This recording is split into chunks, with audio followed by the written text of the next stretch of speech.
ಕೆಂಪುಕೋಟೆಯಿಂದ ಮಾಡಿದ ಸ್ವಾತಂತ್ರ್ಯೋತ್ಸವ ಭಾಷಣದಲ್ಲಿ ಪ್ರಧಾನಿ ಮೋದಿ ಕೆಂಪು ಸುಳ್ಳು ಹೇಳಿದ್ದಾರೆ. ಅವರು ಘೋಷಿಸಿದ ಆ ಯೋಜನೆ ಯಾವುದು? 1,00,000 ಕೋಟಿ ಜುಮ್ಲಾ ಸೀಸನ್ 2 ಅಂತ ರಾಹುಲ್ ಗಾಂಧಿ ಅದನ್ನ ಟೀಕಿಸಿರೋದು ಯಾಕೆ? ಈಗಾಗಲೇ ಜಾರಿಯಲ್ಲಿದ್ದು ಫ್ಲಾಪ್ ಆಗಿರುವ ಯೋಜನೆಯನ್ನೇ ಮೋದಿ ಹೊಸ ಯೋಜನೆ ಅಂತ ಹೇಳಿದ್ರ?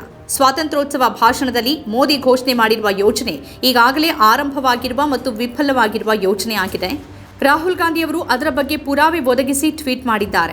ಒಂದೇ ಮೋದಿ ಕೆಂಪುಕೋಟೆಯಿಂದ ದೇಶದ ಯುವಕರಿಗೆ ಸುಳ್ಳು ಹೇಳಿದ್ದಾರೆ ಅಥವಾ ಅವರ ಸರ್ಕಾರ ಯಾವ ಯೋಜನೆಗಳಲ್ಲಿ ಹಣ ಹೂಡಿಕೆ ಮಾಡ್ತಿದೆ ಅಂತ ಅವರಿಗೆ ತಿಳಿದಿಲ್ಲ ಅನ್ನೋದನ್ನ ರಾಹುಲ್ ತೋರಿಸಿದ್ದಾರೆ.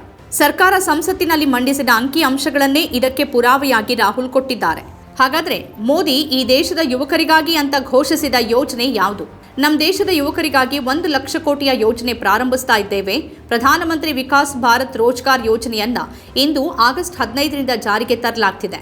ಈ ಯೋಜನೆ ಅಡಿಯಲ್ಲಿ ಖಾಸಗಿ ವಲಯದಲ್ಲಿ ಮೊದಲ ಉದ್ಯೋಗ ಪಡೆಯುವ ಯುವಕರ ಮಗ ಅಥವಾ ಮಗಳಿಗೆ ಸರ್ಕಾರ 15,000 ನೀಡುತ್ತೆ. ಹೊಸ ಉದ್ಯೋಗ ಒದಗಿಸೋಕೆ ಹೆಚ್ಚಿನ ಅವಕಾಶಗಳನ್ನು ಸೃಷ್ಟಿ ಮಾಡುವ ಕಂಪನಿಗಳಿಗೆ ಪ್ರೋತ್ಸಾಹ ಧನ ನೀಡಲಾಗುತ್ತೆ. ಈ ಯೋಜನೆ ಸುಮಾರು 3 ಕೋಟಿ ಯುವಕರಿಗೆ ಹೊಸ ಉದ್ಯೋಗಾವಕಾಶ ಸೃಷ್ಟಿ ಮಾಡುತ್ತೆ ಅಂತ ಹೇಳಿದರು. आज 15 अगस्त के ही दिन मेरे देश के युवाओं के लिए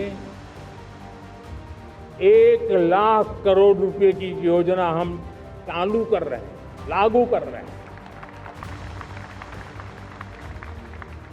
आज से प्रधानमंत्री विकसित भारत रोजगार योजना आज ही 15 अगस्त को लागू हो रही है. ये आपके लिए बहुत खुशखबरी है.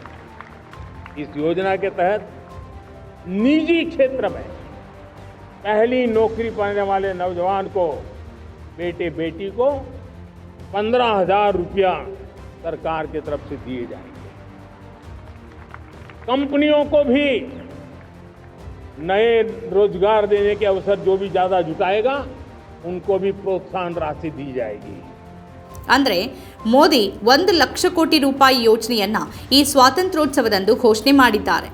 ಇದು ಯುವಕರಿಗಾಗಿ ಅವರ ಯೋಜನೆ ಅಂತ ಹೇಳ್ತಾ ಕೆಂಪುಕೋಟೆಯ ಮೇಲೆ ಈ ಯೋಜನೆಯನ್ನ ಘೋಷಿಸಿದ ನಂತರ ಅವರು ವಿಶೇಷವಾಗಿ ಈ ಯೋಜನೆಯನ್ನ ಕಾರ್ಯಗತಗೊಳಿಸುತ್ತಿದ್ದಾರೆ. ಸರಿನಾ? ಇದು ಒಳ್ಳೆ ವಿಷಯ ಸ್ನೇಹಿತರೆ.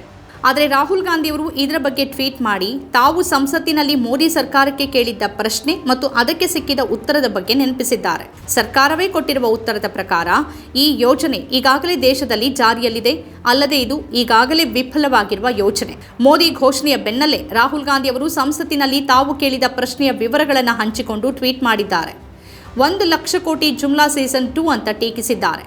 11 ವರ್ಷಗಳ ನಂತರವೂ ಅದೇ ಹಳೆಯ ಜುಮ್ಲಾ, ಅದೇ ಕಂಠಪಾಠ ಅಂಕಿ ಅಂಶಗಳು ಅಂತ ಹೇಳಿದ್ದಾರೆ. ಕಳೆದ ವರ್ಷ 1,00,000 ಕೋಟಿಯಿಂದ 1 ಕೋಟಿ ಇಂಟರ್ನ್ಶಿಪ್ಗಳ ಭರವಸೆ.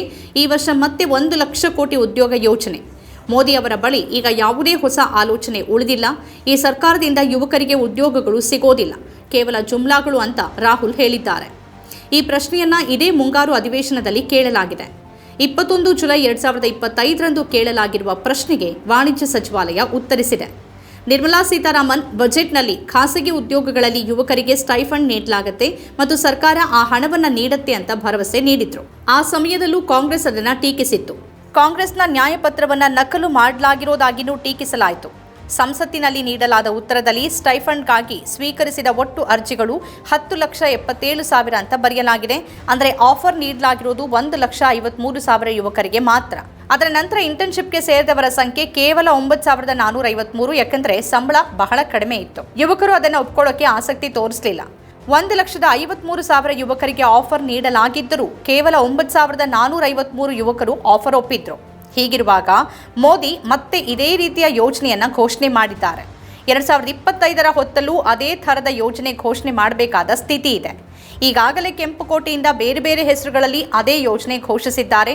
2019 ಮತ್ತು 2021ರಲ್ಲಿ ಕೆಂಪುಕೋಟೆಯಿಂದ ಮೋದಿ ಮಾಡಿದ ಘೋಷಣೆಯಿಂದ ಇಲ್ಲಿವರೆಗೆ ಎಷ್ಟು ಯುವಕರು ಉದ್ಯೋಗ ಪಡೆದಿದ್ದಾರೆ ಅನ್ನೋದನ್ನು ಅವರು ಮೊದಲು ಹೇಳಬೇಕಿತ್ತು. 2025ರಲ್ಲಿ ಅವರು ಮತ್ತೆ ಅದೇ ಯೋಜನೆಯನ್ನ ಹೆಸರು ಬದಲಾಯಿಸಿ ಮತ್ತೆ ಘೋಷಣೆ ಮಾಡಿದ್ರು. ಆಗಸ್ಟ್ 15ರ ಸಂದರ್ಭದಲ್ಲಿ ಪ್ರಧಾನಿ ಯಾಕಿಷ್ಟು ದೊಡ್ಡ ತಪ್ಪು ಮಾಡಿದ್ದಾರೆ? ಅಷ್ಟು ದೀರ್ಘ ಭಾಷಣದಲ್ಲಿ ಮೋದಿಯವರಿಗೆ ಹೊಸದಾಗಿ ಹೇಳೋಕೆ ಏನೂ ಉಳಿದಿರಲಿಲ್ಲ.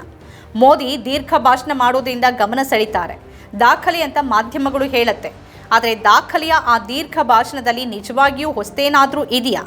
ನಮ್ಮ ಕಾರ್ಯಕ್ರಮಗಳನ್ನ ನೀವು ನೋಡ್ತಾ ಇದ್ರೆ ನಮ್ಮ ಚಾನೆಲ್ ಅನ್ನ ಸಬ್ಸ್ಕ್ರೈಬ್ ಮಾಡಿ, ಪಕ್ಕದ ಬೆಲ್ ಐಕಾನ್ ಒತ್ತಿ ನಮ್ಮನ್ನ ಬೆಂಬಲಿಸಿ. ಹಾಗೆ ನಮ್ಮ ಕಾರ್ಯಕ್ರಮಗಳನ್ನ ಲೈಕ್ ಮಾಡಿ, ಕಮೆಂಟ್ ಮಾಡಿ, ಅದನ್ನ ಬೇರೆಯವರಿಗೂ ವಾಟ್ಸ್ಆಪ್ ಮೂಲಕ ಶೇರ್ ಮಾಡಿ. ನೀವು ಹೀಗೆ ಮಾಡಿದಾಗ ನಮ್ಮ ಚಾನೆಲ್ ಇನ್ನಷ್ಟು ಮತ್ತಷ್ಟು ಜನರಿಗೆ ತಲುಪಲು ನೀವು ನಮ್ಮೊಂದಿಗೆ ಸಹಕರಿಸಿದ ಹಾಗಾಗುತ್ತೆ. ಇದು ನೀವು ಯಾವುದೇ ಖರ್ಚಿಲ್ಲದೆ ಕೆಲವೇ ಸೆಕೆಂಡುಗಳಲ್ಲಿ ನೀಡಬಹುದಾದ ಸಹಕಾರ. ಧನ್ಯವಾದಗಳು.